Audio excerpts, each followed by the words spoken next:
forgot to start my camera. Sorry about that. Hey, we are now rolling into hour 35. I'm sorry, I can't think.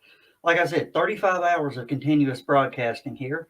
All right, our next guest up is author Lyn Gibson. Hi, Lyn. Thank you for actually becoming part of HallowCon this year.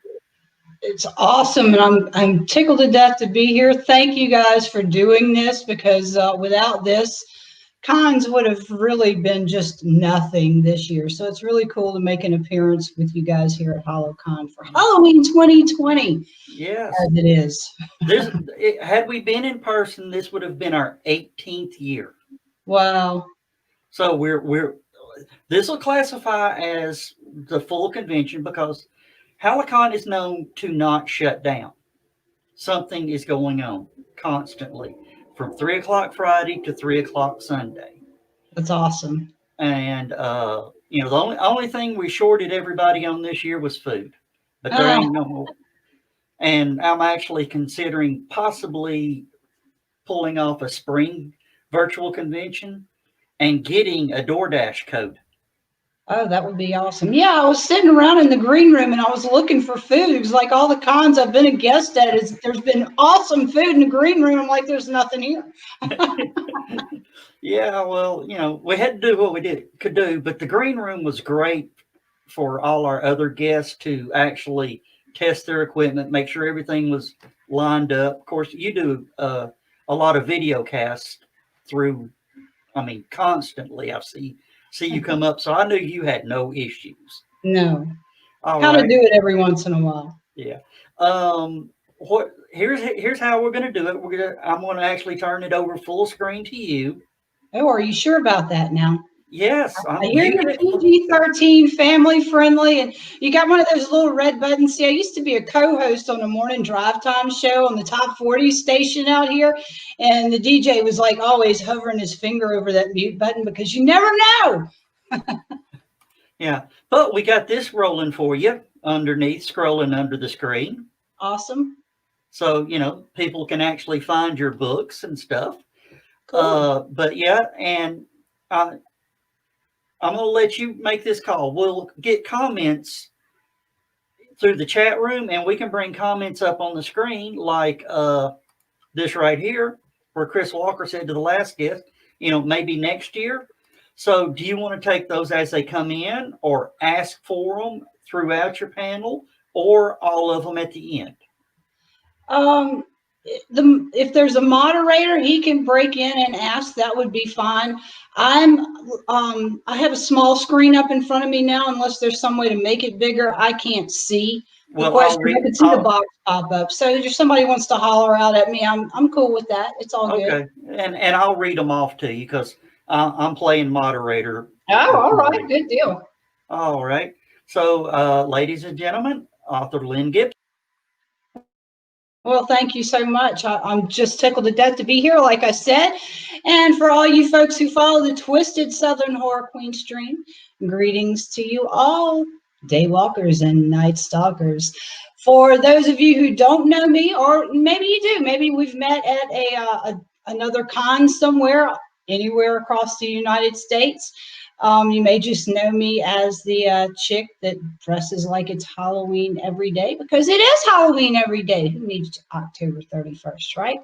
But I am an author. I'm a radio personality. I do a podcast on Tuesday evenings, 7 Central, 8 Eastern time. It's all haunted history and urban legends and all that kind of crazy stuff. So if you're into the paranormal and you like the scarier side of life, tune in on Tuesday nights on Facebook/Southern Horror Queen. You can find us there. All the creepy kids hang out there Tuesday night. But I started out writing during the Twilight phase, when everybody was crazy about Twilight. See, I'm an 80s child, and I was raised with some of the greats. That's when all the crazy horror flicks were coming out. Friday the 13th, Nightmare on Elm Street, The Exorcist, of course, that was a little bit earlier. That was in the 70s. It was just a little bitty thing back then, but yeah, it all counts. So when I saw the Twilight series, I had to, of course, sit back and watch it because everybody's talking about it. I'm like, that's not what a vampire is. Now, don't get me wrong, I'm not bashing the Twilight series because it got the kids to start reading again, and that's awesome. But at that point, I sat down and I said, you know, this whole younger generation is not going to have any idea of what a true vampire is all about. So I sat down and I started writing my first novel. It was just going to be a book. Soulmate was the title, to be a soulmate back in those days. I wrote it, got it out there, and a few months after it started getting out and getting around, I got a couple of offers from publishers. So I bid on one of them, and I signed a contract with a publisher. And at that point, I realized that the story wasn't finished with just that one book. Well, when I signed that contract, I'm going somewhere with this, folks. Y'all hang with me. The publisher said it's going to be 9 months before your title comes back underneath my label. So you got to do something to start building a fan base, but you need to stay within your genre. And I'm like, okay. So that's when I started blogging. And I blogged consistently 3 times a week about vampire legends. As a matter of fact, there was a professor in India that required his class to write an essay off of the material that I blogged about 3 times a week in order to pass his course. So that was really cool. But keep that in mind, folks. So the publisher starts marketing my book. I'm constantly blogging and building that fan base up. And she sends me to my first HallowCon. And I was in the middle of writing the sequel, which was Adrian's Fury. The Adrian trilogy, of course, is a 3-part vampire series.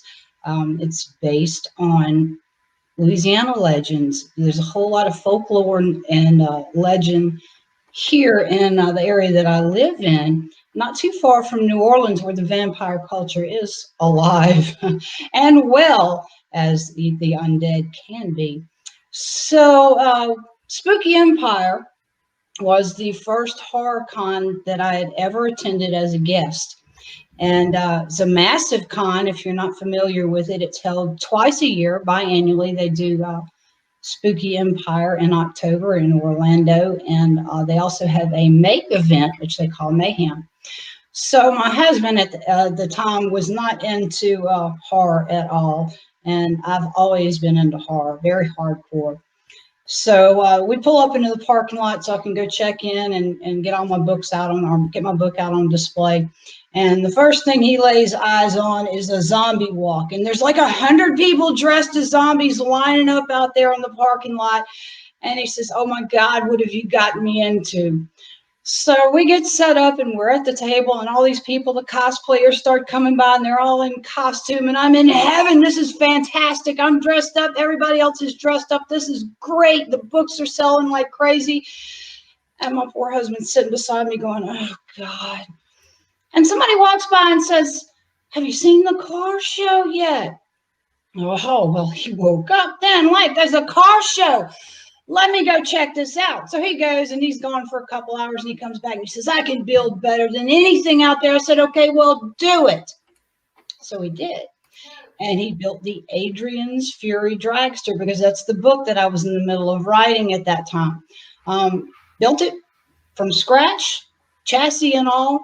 And now the Adrian's Fury Dragster and me and Big Johnny Blender go on make appearances, guest appearances all over the place at horror cons and sci-fi cons and concerts and racing events, and you name it, we show up there with the car. And the car, of course, is a huge crowd pleaser. So anyway, back to the books now. Well, Lynn, I'm going to interrupt you just a second, because I'm going to show you something. How about that? Car. Yeah, she's a beauty, isn't she? Oh, that thing is gorgeous. But yeah, she's had quite a few celebrities pose next to her, as well as get inside of her, and yeah, it's been really cool. It's been a wild ride. Yeah, well, you were talking about the car. I mean, I was looking for the car, so I timed it just right, found it just where I can show the people the car that got your husband into coming around to the convention. Yeah, it was meant to be. So that way, when the wives are standing there perusing my books and they're in heaven, so's the husband. He's over there by the car going, yeah. Yeah, it's awesome. Which is a great crossover. I mean, that is genius marketing, actually. I think so, and there's more. I stayed with that first publisher until the trilogy was complete, but I did not renew my contract deliberately. She did wonderful at first, and as time goes on, I wasn't that impressed with her. So when Short and Gory came around, I self-published that. And the reason I wrote Short and Gory is kind of twofold. All the kids were crazy about vampires, so they're being drawn to my table. They want the Adrian trilogy, and Mom bought me this book, and I'm looking at Mom going, no, this is an 18 and over book, the entire series. There's a lot of vampire erotica in it. Definitely not for the younger readers. So I attempted to write a PG-13 book, which of course is Short and Gory. And there are several unique short stories in there. They are all horror. That's all I do is hardcore horror. But the thing behind that is I was a smoker back in the day. And I went to the doctor and I got put on Xanax so I could quit smoking.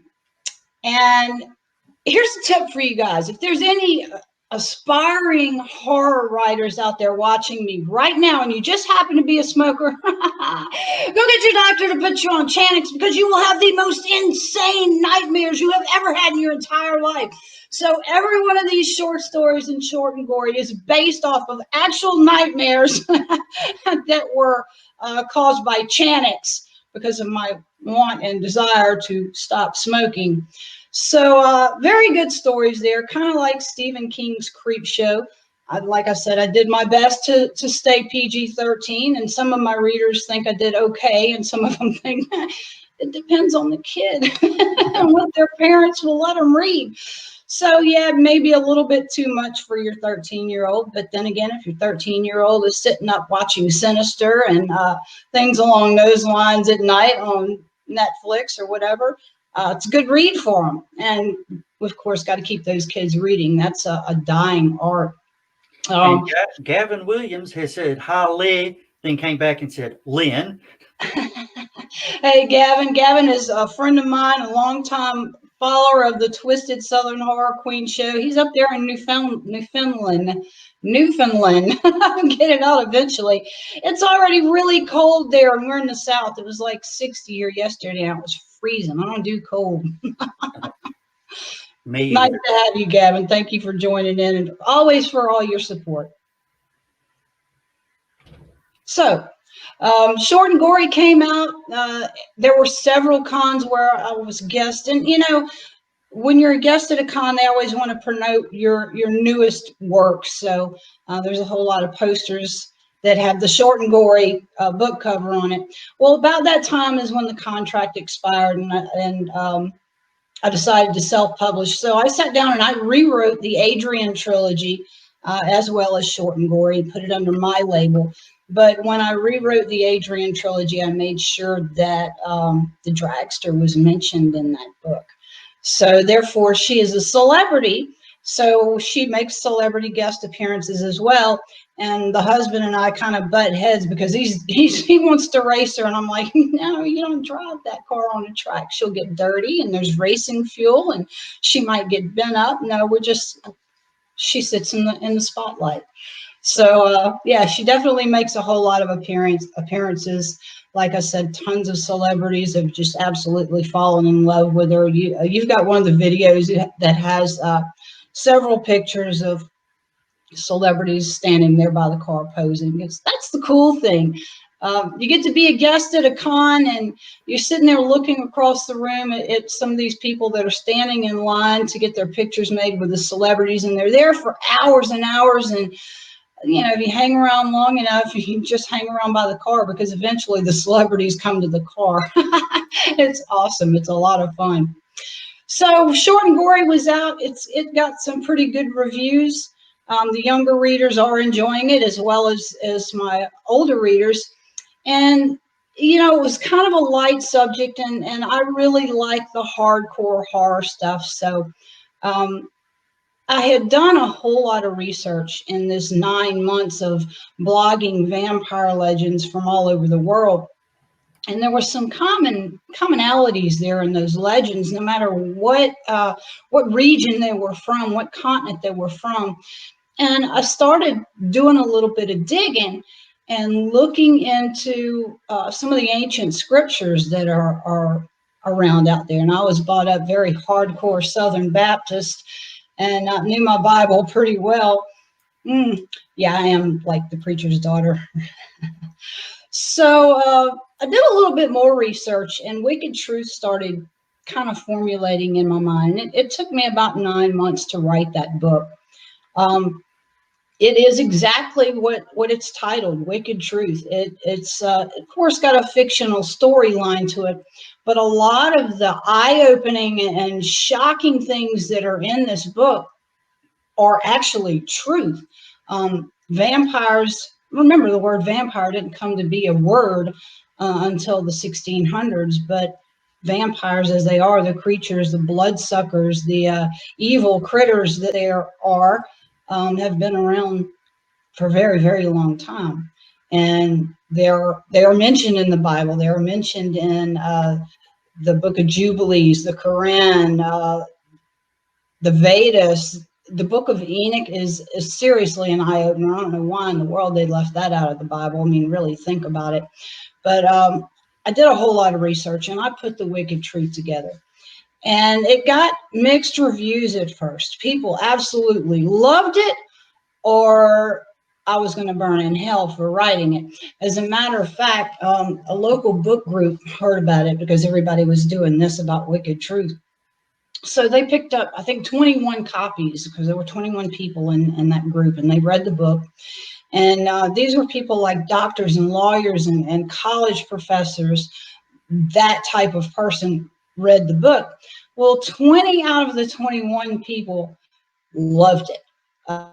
They went back and read it again and took some things that I said in the book and went and did their own research in these ancient manuscripts or in the Bible or whatever the case may be. And they're like, yeah, that really is in there. Except for this one. This one individual in that book group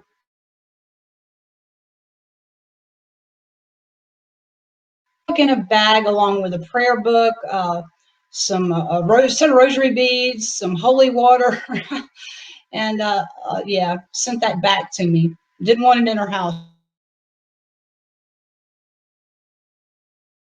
People would come and get her in the middle of the night because my book was in her house. So you can't buy marketing like that. I thought that was incredible. So I kept that book in that bag on my table, and every once in a while when I was doing live streams or something, I would pull everything out of the bag that the lady sent back with the little message that she was praying for me and stuff. So yeah, if you want an eye-opening read that is based on actual truth, that does talk about the monsters that were really there and are still today, check out Wicked Truth. It will definitely wake you up. So as you can imagine, with this vampire erotica book, a short and gory book, and now this book that is has the religious communities kind of jabbering back and forth between themselves, folks around here started looking at me kind of funny, and it doesn't really help because, like I said, every day's Halloween, and I dress how I dress. I drive a red Camaro with a skull on the hood, and I live in the Bible Belt, so it's kind of like Mardi Gras every day when I go into town because people are holding their beads up at me. Not really. But there is a very large population of Sicilians here in the area where I live. Even though I live in the very deep South, the little town that I live in is just full of Sicilians. And they have a sordid opinion of me. So I went and I did a little bit of research on Sicilian urban legends. And I found something that I said, yeah, we can take this and we can definitely twist it up and make it horrifying and stuff like that. So I did that. And it's titled The Legend of the Dark Man. It is the most bizarre and macabre work that I have ever completed. I'm very proud of it. It terrifies people. It gives people nightmares. And that's your goal as a horror writer. You don't want anybody to go to bed and sleep well that night after they've read your work. You want them to think about it and have night terrors for like weeks thereafter. That's success for a horror writer. So The Dark Man has done that for me. Everybody who's read it has, of course, they've put their reviews up, and I get a lot of personal messages that it has just terrified them. So, yes, I'm very proud of The Dark Man. That book came out last year. Year before last, excuse me. Last year, I did manage to publish one other book. I wrote a book about the Adrian's Fury dragster because she really does have quite a background to her. Like I said, she was built from the ground up. And here in Louisiana in 2016, she had just been completed, and here came the floods. So in March of 2016, there were 3 feet of water in our house. And she did fine during that. The shop didn't flood at all. But a few months later, here came the next flood. I think that was in September. And there was 8 feet of water in the house then. As a matter of fact, that window right there behind me wasn't there. I'm on the 2nd floor of my house. I cut a hole in the wall there to get out so the National Guard could rescue me by boat, along with the 2 dogs, my 2 dogs that were up here. Well, she didn't fare too well in the 8-foot flood. She did go underwater. And I think we had a month before our next appearance, and that appearance was for a children's cancer event. And the car was going to be there. So I stayed inside, ran the contractor's work side by side with him, rebuilding the house while hubby was out in the shop tearing apart his dragster and putting her back together so we could make that event. And we did. We made that event and made some children and their families very, very happy. And the vast majority of those children that were at that event are no longer with us, but for that day, they were extremely happy. And the Adrian's Fury appearance at the childhood cancer event, as well as myself, I was there with my books, marks another day here in Louisiana where Louisiana was signed in as a child cancer awareness state. And the Superdome, it was still the Superdome then, I believe, was lit up in gold. John Bel Edwards, our mayor or governor, signed that into law. So yes, now we are a childhood cancer awareness state. And it happened the same day of the event. The organizer of the event had her hand in it. She had a child that was suffering with cancer. So that was a very big thing. It was a milestone in the Adrian's Fury dragster backstory. So, and there's a lot more to her than that. So I wrote the story of her because everybody always wants to know, well, how did this happen? What gave y'all the idea to do this? And why is there a dragster for a book series? And well, it's all in the book now. And in that book as well is a cool little short story that came from my twisted mind. It's a good little read for anybody. So if you're into that, kind of along the lines of Christine, but there's a little bit more to it than that because that's just how my mind works. And that pretty much catches you up to date with my writing career. Like I said, I live stream every Tuesday night at 7 Central and 8 Eastern time. People from all over the world join in. It's incredible when they sign in and say, I'm here and I'm from wherever. It's just really cool to know that you have followers that want to hear the research that you've done. They want to hear your stories. They want to hear your tales every Tuesday night. They tune in religiously, and they truly do enjoy it. A great group of people out there. And you would probably think the exact opposite from myself being a hardcore horror writer. And here we are on Tuesday night talking about serial killers and demonic possession and hauntings and poltergeists and haunted cemeteries, whatever the case may be. But these are just a fantastic group of people, and I love each and every one of them and thank them all for their support because they have been there with me through thick and thin for a very, very, very long time. I am in the middle of trying to work on a new book, but seems like I might need to get rid of my Hurricane of the Month membership because It's been rough here in Louisiana for 2020. There's been so many storms here, and we're just about sick of it. But hopefully they'll dry up after this next one. Yes, there is one more looming down there in the Caribbean right now that we're just kind of bracing ourselves for. So if it comes, it comes. If it doesn't, maybe I can get back to writing, and hopefully mid next year there might be a new book release for me. So that's about it for me as far as catching you guys up with the writing career. If there are any aspiring authors out there that have any questions, I'd be more than happy to answer them for you. I see Gavin's got another question up there, but I can't see the box. Gavin is quite... I had my mic muted. I'm sorry. I was trying to get your attention. Gavin says, every time I heard the wicked truth, I always say to myself, the holy book, the Legend of the Dark Man, and the book about Adrian's dragsters are great read.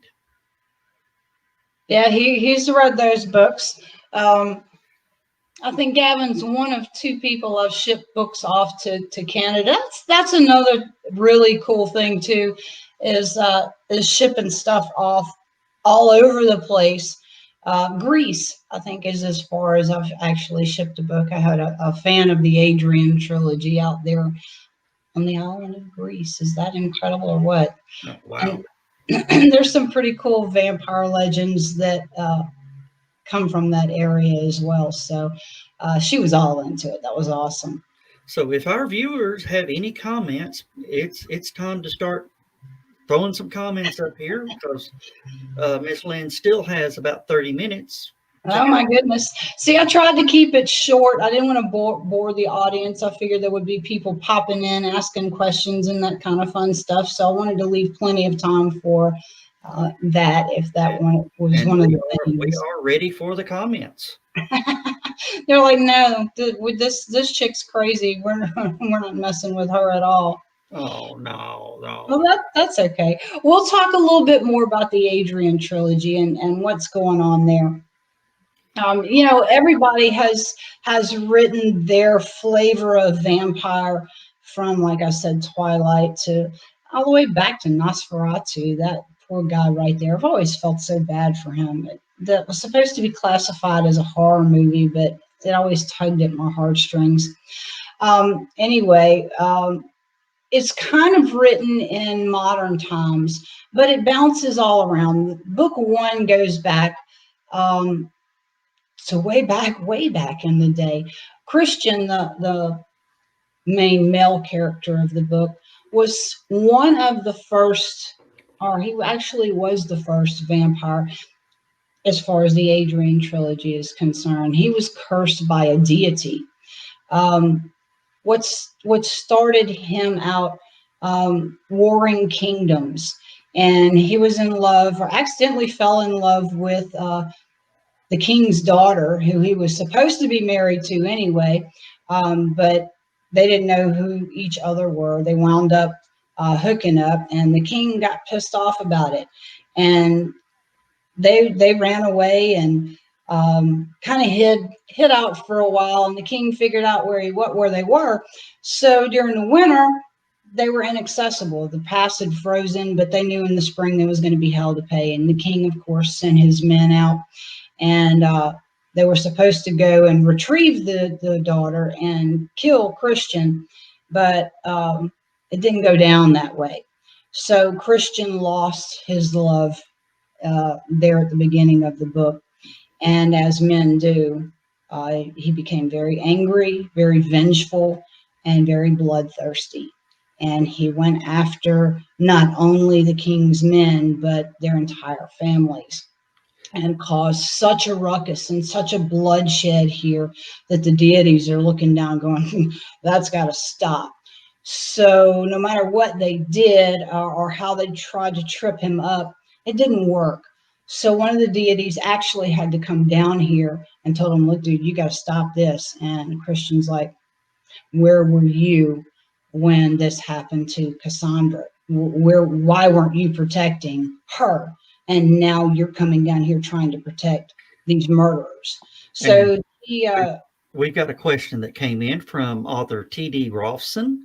He says, when you research a new project, do you have sources that you prefer, and in parentheses, or avoid? I don't avoid any sources. The two things I do avoid mainly go toward my live stream. You never talk about religion or politics. That's just like a big no-no. But no, it depends, because even though my genre is hardcore horror, it goes from one extreme to the other. Like the Adrian trilogy, that does have vampire legend and lore in it, but it has vampire erotica, and that's personal research there, TD. But short and gory, like I said, that came from nothing but my nightmares. Wicked Truth, there were a ton of references. It was the year, 9 months to a year of blogging these vampire legends and doing the research on those, going from continent to continent and looking into their ancient religious texts, their ancient urban legends, so you may say, and looking for the things that kind of connect one to the other. Even though these books are very far apart, and they're very different beliefs, the Quran versus the Vedas versus the Book of Jubilees versus the King James Bible, they're all very different, but there are a lot of common threads there. My belief, here we go into religion, with the Bible is that it has been corrupted by mankind. So we're not getting the whole story there. That's why I titled the book The Wicked Truth, because there are a whole lot of things that we should know that had been kept from us for centuries and centuries and centuries. So no, it really depends on what I'm focused on right then, what I'm working on right then. Legend of the Dark Man, of course, that went back into Sicilian urban legends. So I dug into Sicilian urban legends and their religious beliefs and how things were back in the day. The Adrian trilogy is pretty much the only book that I have that's kind of modern times, but like I said, it jumps around. I'm kind of drawn into writing back in the 1800s and the 1900s. There was just something so romantic and so true and so gritty in those times. So I do a lot of research in the material and things along those lines from that time. So that was a very good question. And the next question in from Chris Walker is, do you think horror is a difficult genre to get into? Also, are the fans really interested in new authors or only interested in the established ones? That's really a tough call. I'll take the second part of that question first. You have a little bit of both, and from my experience, most of my face-to-face has been at horror cons or sci-fi cons and stuff like there. And yes, a lot of the draw there is people want to come and they want to meet the celebrities, and you can't blame them. But then again, they do have interest in new things. They've read all these old horror books. They've seen all the old horror flicks. It's really cool to meet the celebrities in person. But anybody who is a true fan of horror is always looking for the next read. They always want that new story or that new angle. Even on a vampire, there's a billion books on vampires, that everybody's got a different vision and everybody's got a different story to tell about their bloodsuckers. So the true fan, they're never sated. They're never tired of it. They always want to read what's next. And hopefully one day this will be a movie. And I'm going, yeah, hopefully it will. I don't think that horror fans are ever going to get burnt out. Halloween, for example, we like the new horror flicks, but we do tend to go back and watch the classics. You got to watch The Exorcist. You got to watch the Friday the 13th and the Scream and the Halloween. It's all part of it. And there are those of us that live, breathe, eat, sleep, drink, nothing but horror. I have no interest in anime. I have no interest in the love stories, and very little interest in sci-fi, because sometimes there's monsters and things. But we're just wired that way, aren't we? And Well, I've actually got a question for you, Lynn. When okay. you're talking about the movies, sorry, my voice is about gone. I bet. I got some Uh, moonshine here for you. You want to try that? That'll help. oh, that'll clear everything up. Yeah.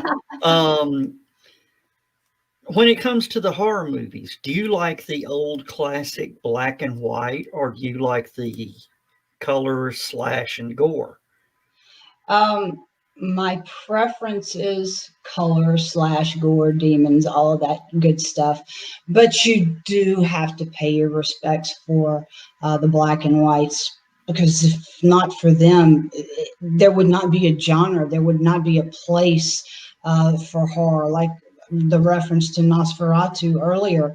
Um, God, that was just, it was awful. You had half the world going, this is terrible. And they're forming prayer groups and stuff because of the basis of this film. This is undead. That's evil. That's not of God, and all this stuff. And then you had the other half of the world going, yeah, this is great. So you've got to pay your homage to all of the black and white flicks out there, the Frankenstein's Bride, and so on and so forth. Um, Mary Shelley was definitely a visionary. You got to love that. There's a whole true story behind that as well. If you follow the Twisted Southern Horror Queen show, yeah, that will blow your mind. Do a little bit of research into the true story behind Frankenstein. You might actually find that on one of my blogs. Okay. Read it. Let me ask you this: Knoxville, Tennessee. Knoxville. Yeah, something about Knoxville, Tennessee, and Frankenstein. I don't know. I heard somebody mention that on a video cast that there was something happened at the University of Tennessee that sort of tied into the Frankenstein research or story or whatever.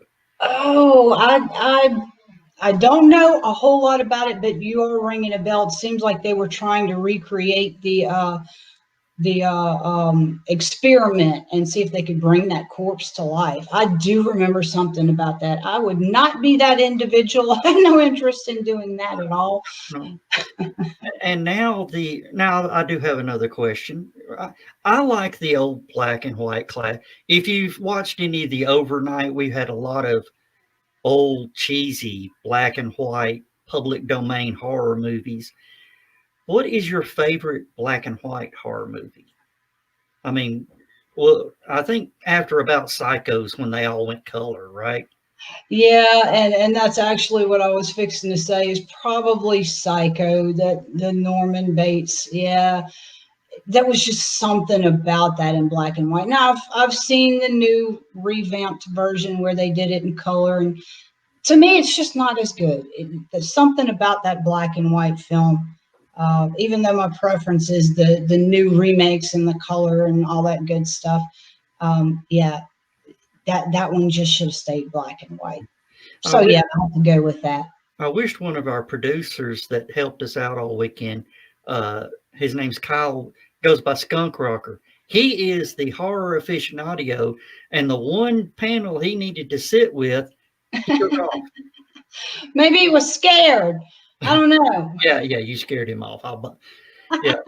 Uh, one of my producers in the background, he's probably giggling away when I said that.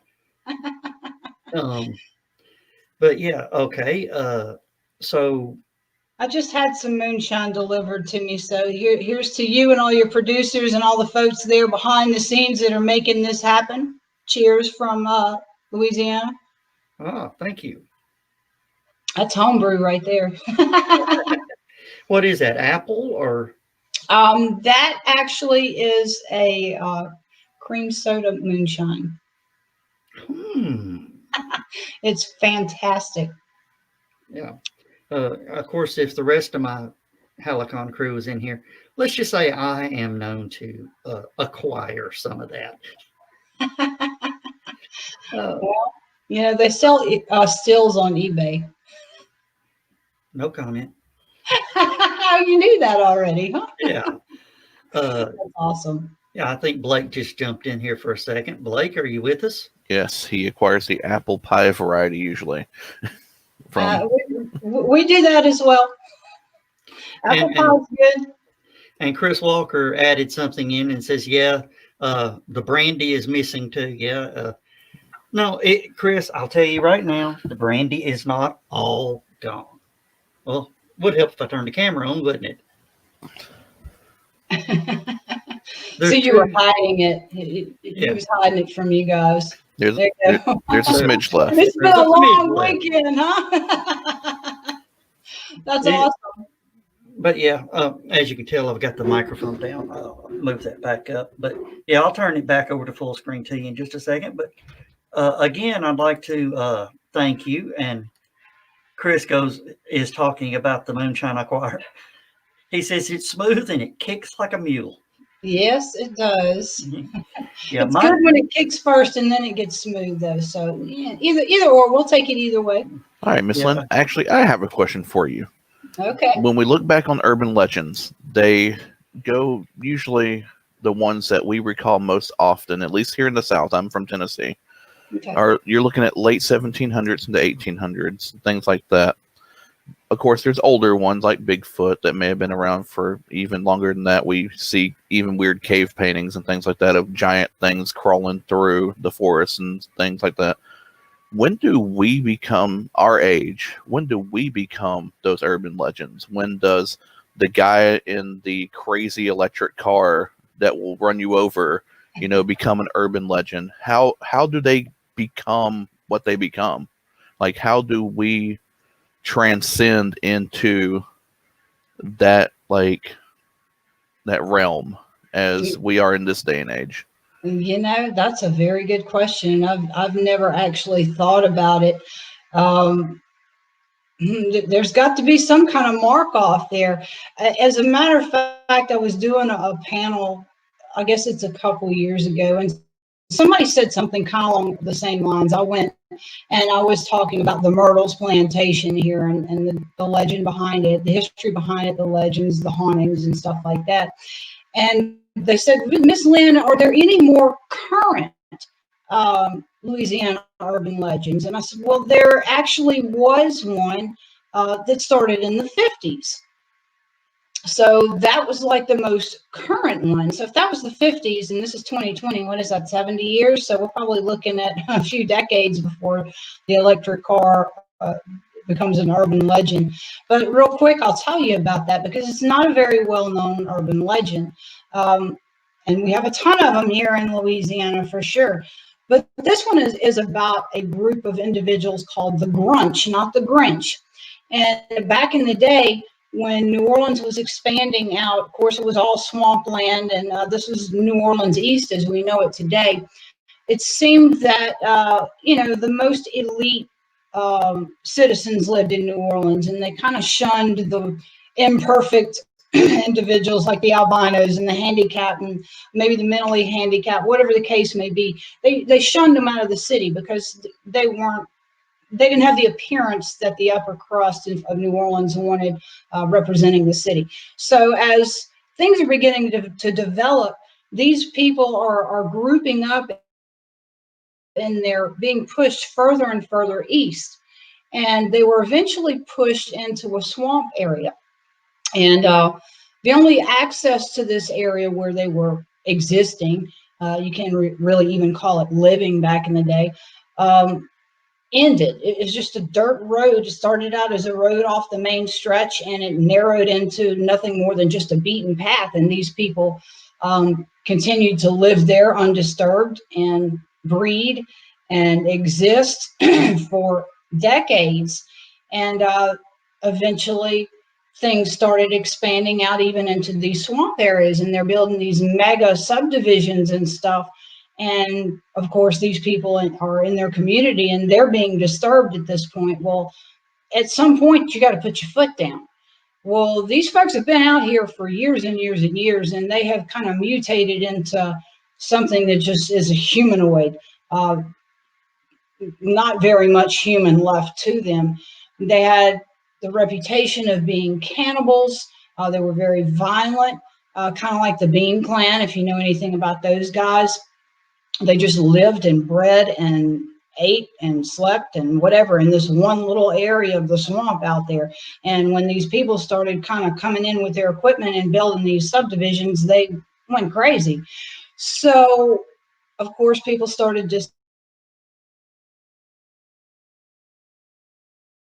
and disrupted their little community, looking into what's going on out there. They started coming out of the community and kind of tricking people. So these workers and these people who were coming out here to check up on these developments and stuff kind of started disappearing. And what they were actually doing is they would go along that main strip of highway and they would stage a wounded animal on the side of the road. Well, any passerby that comes along, sees this wounded animal, they're going to try to stop and help them. Well, when they'd stop and help them, of course, these grunts would come from out of the woods and attack the person, take them back to camp and eat them, and nothing would be left but their car sitting on the side of the highway. And that actually went on for quite some time, 50s, 60s, 70s. People knew that if there was a car sitting on the side of the road and the driver was nowhere to be found, what had happened? He was definitely dinner. So, yeah, newer legend. Our resident horror aficionado, Skunk Rocker, is joining us. Skunk, if you want to jump in here with her, you're going to love this mullet. Here is your next character. There you go. I ain't scared. It's okay. And Skunk, you get him on a horror tear, he can go for 30 minutes before you blink. That's all right. We're kindred souls, huh, my man? Oh yeah, no, I'm actually sitting here right now while I was sitting here working on something and got the message. They were like, "Oh, you need to get in on this panel, and you need to get in on here." And I'm like, "Oh, what's going on?" And they were like, "Loves horror movies, just go." It's the horror queen. She's sitting there waiting for you, and you were missing in action, dude. Yeah, well, yeah, and the thing I'm working on is I'm actually curating stuff for the. I'm part of a group called Scrub House. It's a little company me and some friends started where we do different media things. One of the things we have is the Scrub House Video Club, and I'm curating our old lists from the past few years ago of movies that we've watched, most of which are horror and action movies from the 1980s. That's awesome. So I'm like, and so like just now, actually, when I got the message from Blake, like, you need to get in here, I was actually looking at, we had a list of Hammer movies we watched. Damn. And we were looking over the notes about how much we love the Hammer Dracula. Which is a fantastic film. If anybody has it, if you haven't seen any Hammer films, definitely watch those. Those are a lot of fun. Just imagine if you took the original classic Universal monster films and just gave it that little bit of European flair and a whole lot of LSD. That's about right. So, like Rob Zombie's. I love the way that man's mind works. Definitely. I know a lot of people don't like his movies. There's some of them I see what he was trying to do there. I feel like personally he missed the mark on a few of them, but the Firefly trilogy I think is absolutely fantastic. And he's got a bizarre mind, and you gotta love a bizarre mind. Everybody's got their own place in the horror genre, but it's like your family, and you got these cousins that are weird, and you really don't associate with them except for on holidays or around family reunions and stuff. But it all works. Everybody just kind of comes together and has their own little flavor of horror. If you look at a lot of, to me, it kind of reminds me of the Munsters. If you look at a lot of the guys, major players in the world of horror film, guys like Stephen King, John Carpenter, and George Romero, they look like we're serious, we're into horror, we're into dark, dark stuff and the macabre, and that's all right too. And then you've got the one person who stands out, Wes Craven, who looks like Wes Craven looks like the kind of guy who's like, no, I'm going to sit here and I'm going to read a nice Lord of the Rings novel, Right. And he's like the master. It's the folks like us that trick them all. You would never ever expect. You need to read The Dark Man. That would blow your mind if you're into that kind of horror. Yeah, you'd look at me and go, "No, she can't scare me. I could terrify you for the rest of your life. You have no idea." um, That's you said The Dark Man, and the first thing I thought of was like, wait, Dark Man? You did a novelization of Dark Man? That'd be awesome. I love that movie. I would love that so much. It's a little bit different. It's based off of a Sicilian urban legend, but it wasn't nearly as terrifying enough. And my readers have said this is just absolutely bizarre. This is the most macabre thing you have ever done. And I'm like, yeah, awesome. That's how, you know, with a lot of people, that's how it starts off is with like Stephen King, for example. Stephen King didn't immediately start off writing, you know, these ultra spooky, disturbing supernatural things. He started off writing just regular everyday stuff like everyone else was writing, and then he took that one turn, and then it just, you know, went from there. That's right. Oh, Chris is asking if you are a Trauma fan. Chris knows I'm a Trauma fan, so I'm assuming that question's for you. Trauma fan? I'm not sure what you're referring to, actually. Trauma is a production company. It was run by Lloyd Kaufman and Michael Hertz. I'll have to check into it. They are the ones that did their most famous film is The Toxic Avenger. That's not really my flavor of horror. Yeah, see, that was the thing I was thinking was the Trauma movies are less horror for the scares and more horror for the abstract punk rock rebellious attitude. A lot of his movies were very, very punk rock, and often he would just find punks that were like in like the Bronx and Hell's Kitchen in New York, where they were filming these movies at. He would just find punks on the street, be like, "Hey, kid, you want to make $50? Come be in a movie." And then they would cover them in blood and stuff. I like the old classics and stuff like that. But if you start digging and you look into like the trophy horror flicks, those are all based on true life, and you got to know the urban legends behind them. The Warrens, of course, you've got all of the new movies that have come out that they had investigations on. The Haunting in Connecticut and so on and so forth. Those are all true. The Annabelle doll, there's 2 movies now. That's a true story as well. Now, of course, they've depicted her as a porcelain-faced, terrifying doll, but and that's not the case. The actual Annabelle doll is a Raggedy Ann doll. But I like those movies that are based in truth. Back to Psycho, like we were talking about earlier, that based on truth. That's the was that Ed Gein? Ed Gein. Yeah. Yes, there was a lot of Ed Gein was such a prolific story. It inspired a lot of different stories in all forms of media, everything from movies to comics to video games to novels. Ed Gein went a lot of places with what he did, but there was a lot of that with real life serial killers. You know, a big reason why, honestly, or with the fear of clowns. Right? I was born in Chicago. The first few years of my life, I lived in Des Plaines, Illinois. Everybody knew who John Wayne Gacy was. Right. You know, and that was a big reason why people were afraid of clowns, was because, you know, that was such a sinister thing that he had done with kidnapping those boys and murdering them, and you know, the possibility he'd done other things to them too.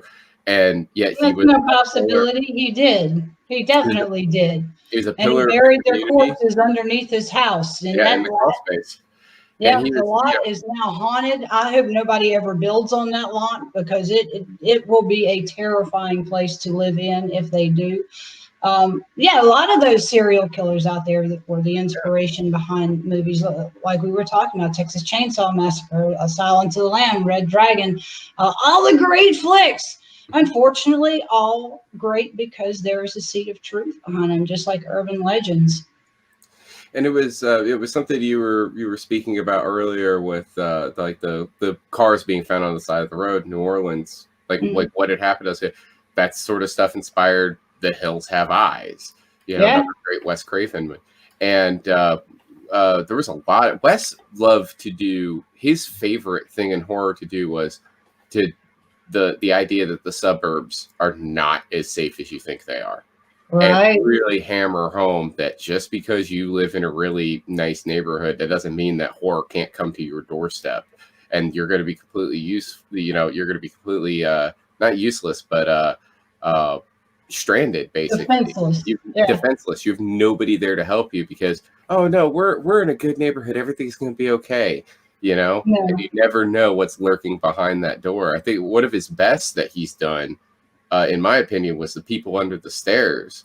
Oh, I love that flick, and nobody knows what you're talking about when you say that. That's an absolutely killer flick. It's the idea of the really nice, upper crust, wonderful everyday mom and pop that live down the street. Yeah, June Cleaver. And it turns out, no, they're completely psychotic and horrible and evil. But you wouldn't guess it if you look at who they are in their everyday lives. A big smile on their face and a tray of cookies. That's exactly right. That's the persona of every serial killer that ever has been. They were Mr. Normal, involved in church, usually around kids, taking care of kids and stuff like that. Very well maintained, manicured, good job. You would never, ever suspect. Every single one of them was like that. But if you look back at their teenage and preteen years, they all had the same telltale signs of what was coming next, but people just didn't know back in the day. Now they just medicate you. Well, I was about to bring that up. It looks like we're actually coming to an end on the panel. Would you like to plug your books again? Oh, yeah, definitely. Check me out at authorlyngibson.com. You can find me at Amazon as well as on Facebook / I love that old / thing, Southern Horror Queen. If you're into hardcore horror, vampire erotica, nightmares, demons, possession, and any of that good stuff, I got you hooked up for you. So check me out. All right. Yeah, we're going to, as you can tell, I was in radio mode there. I want to thank you, Lynn. We're fixing to do a little housekeeping here and start our closing ceremony. So if any of our past guests through the weekend want to jump in, it's closing ceremonies. It's also called Bitch at Joe Dog. So, you're a brave man. Yeah. Any good con director should, at the end of the show, should put himself out in front of everybody. Okay, what did I do wrong? What did we do right? What can we do to improve for next year? So you'll get some good ideas, some good feedback. I think your panels were fantastic. Thank you. All right, let me go ahead and I don't know if you can see the live clock on the what would be the upper left corner of the screen. Yep. We're fixing to roll into 2 days of nonstop broadcasting through this format. You're a madman. Yeah, we're going to go another hour just for the fun of it. Better get you some more brandy. Yeah. He needs brandy and a 5-hour energy. Yeah. That's awesome. Yeah, Blake just said I need 5-hour energy and that. So, all right. We're going to, Lynn, you're welcome to hang around or you can head on. I might go get another shot of moonshine and join you back in a little while. Okay. All right. I'm going to pull you down. I'm going to, Skunk, thank you. Thank you. I wish we could have got a hold of you sooner. I figured you was working on something. I figured you was working video. So, all right. Look, everybody that's in the room, watch the clock. Watch the clock. Watch the clock. We're fixing to roll over to 2 days. 2 days of time. 2 days of solid, uninterrupted, a lot of dead air, but 10, 9, 8, 7, 6, 5, 4, 3, 2, 1. Yeah! 2 days! Yeah. Oh. The timers can actually hold on to that much data. Amazing.